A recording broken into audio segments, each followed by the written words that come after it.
রাসূল সাল্লাল্লাহু আলাইহি ওয়াসাল্লামের কোন স্ত্রী তার ফুফাতো বোন ছিলেন?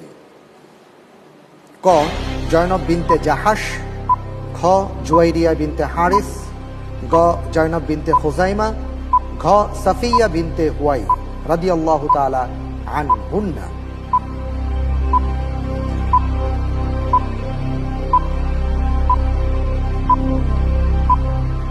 আমাদের উম্মাহাতুল মুমিনিন চারজন নাম দেখতে পাচ্ছি, এর মধ্যে কে যিনি রাসূল সাল্লাল্লাহু আলাইহি সাল্লামের ফুফাতো বোন ছিলেন সম্পর্কে?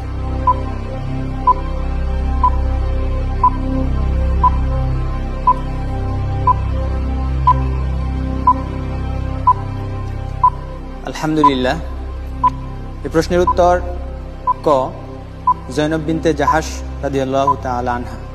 লক করে দেওয়া হোক ক জয়নব বিনতে জাহাশ রাদিয়াল্লাহু তাআলা আনহা। সঠিক উত্তর। আলহামদুলিল্লাহ।